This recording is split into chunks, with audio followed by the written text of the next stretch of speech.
Bonjour, aujourd'hui je vais vous présenter les mailles croisées à droite et les mailles croisées à gauche sans aiguille auxiliaire.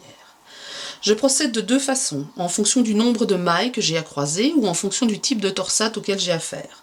Lorsque j'ai deux mailles croisées à droite uniquement en maille endroit, je procède comme ceci.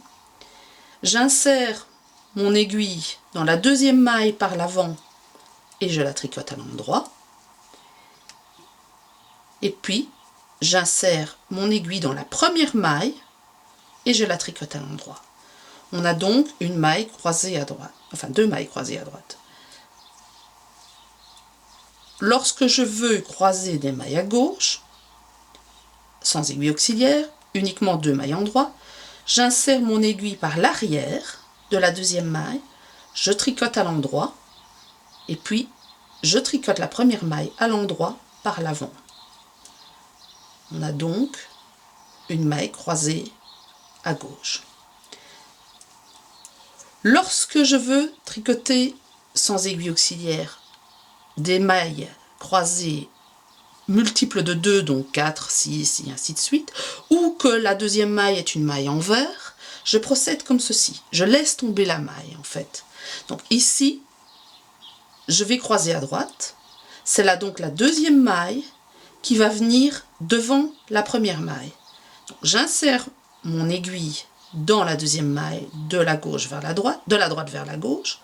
Je pince la maille, je retire l'aiguille et puis je réinsère l'aiguille de manière à ce que les mailles se croisent à l'arrière. Et puis je tricote comme prescrit. Ici c'est deux mailles croisées à droite, donc je tricote les deux mailles à l'endroit. Lorsqu'il s'agit de mailles croisées à gauche, c'est la première qui va venir devant la deuxième.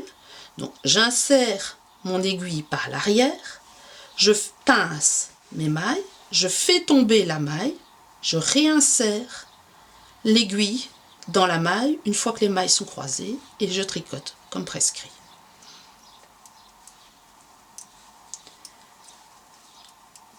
Voilà. J'utilise essentiellement la technique des mailles croisées sans aiguille auxiliaire lorsque les mailles sont petites, donc lorsque les torsades sont petites, donc en général des torsades à 2 mailles, à 4 mailles ou à 6 mailles. Lorsqu'on atteint des torsades à 8 ou 10 mailles, je préfère utiliser un câble ou une aiguille auxiliaire pour mettre mes mailles en attente.